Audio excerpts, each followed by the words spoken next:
जय श्री राम। आज मैं लेकर आई हूँ एक प्रेरणादायक कथा जिसमें एक साधु और राजा के बीच हुआ संवाद तो जीवन और धर्म के गूढ़ ज्ञान को प्रकट करता है, जैसा कि हमें भगवत गीता के उपदेशों से भी मिलता है। यह कहानी हस्तिनापुर महाभारत काल का प्रसिद्ध नगर की पृष्ठभूमि पर आधारित है और इसमें कर्म, मोह और आत्मज्ञान की चर्चा होती है। तो शुरू करते हैं साधु और राजा की कहानी, जो हस्तिनापुर का गीता ज्ञान है। तो बहुत समय पहले की बात है। हस्तिनापुर पर एक धर्मनिष्ठ राजा शासन करता था। उसका नाम था राजा अच्युत सेन। जब भी वह धार्मिक था, फिर भी उसे भीतर एक अशांति खाई जाती थी। क्या मैं सच में धर्म के मार्ग पर हूँ? क्या मेरा किया गया कर्म ही मेरा धर्म है? क्या मेरी सत्ता शाश्वत है या सब एक दिन नष्ट हो जाएगा? वह इन प्रश्नों के उत्तर की खोज में था। तो एक दिन राज्य में आया एक तपस्वी साधु। तो वह साधु कहीं दूर से आया था। उसके चेहरे पर अपार शांति थी। उसकी आंखों में जैसे ब्रह्म ज्ञान झलकता था। राजा को जैसे अपने उत्तर मिल गए हों। उसने साधु को राजमहल में आमंत्रित किया। तो राजा ने पूछा, गुरुदेव, मैं एक राजा हूँ। मेरा कर्तव्य है युद्ध, न्याय, कर, दंड, किंतु मेरा मन अवसर शांति नहीं पाता। क्या यह सब मेरा धर्म है या मैं किसी माया में बंधा हूँ? तो साधु मुस्कुराया और बोला कि हे राजन, यही प्रश्न अर्जुन ने कुरुक्षेत्र के युद्ध में श्री कृष्ण से किया था और वहीं से प्रकट हुई थी भागवत गीता।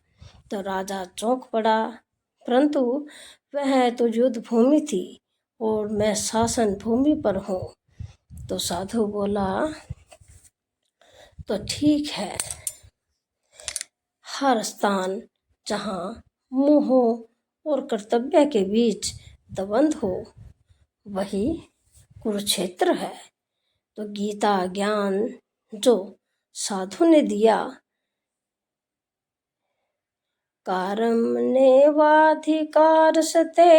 मा फलेषु कदाचन, यानी कि हे राजन, तुम्हारा अधिकार सिर्फ कर्म पर है, फल पर नहीं।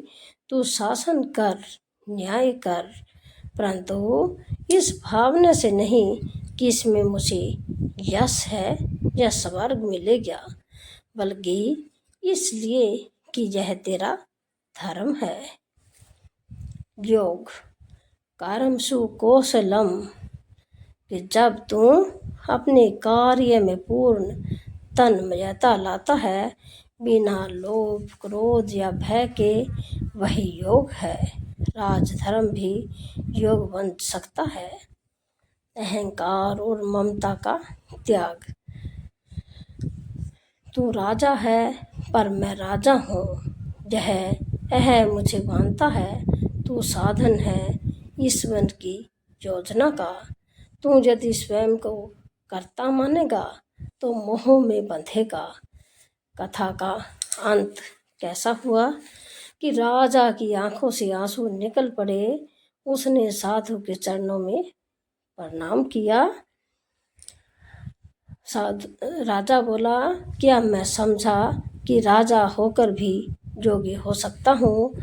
यदि मेरा कर्म निष्काम हो, अब मैं न फल चाहता हूँ, ना भय, ना यश, केवल धर्म के मार्ग पर ही चलूँगा।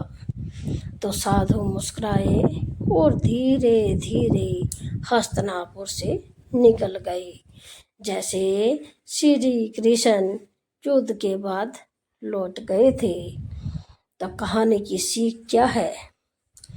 कि हर व्यक्ति किसी न कभी कुरुक्षेत्र में होता है, जहाँ उसे सही और आसान में से चुनना होता है। गीता सिर्फ युद्ध भूमि के लिए नहीं, वह हर कर्म भूमि के लिए है। सच्चा धर्म वह है जो बिना फल की इच्छा के लिए किया जाए, चाहे वह शासन हो या फिर सेवा। तो जय श्री राम। ऐसी ही धार्मिक हिंदी कथा कहानियों के लिए आप हमारे चैनल से जुड़े रहें, शेयर करें, सब्सक्राइब करें। धन्यवाद। कल फिर मिलते हैं एक और नई कहानी के साथ, जो आपको ज्ञान भी दे और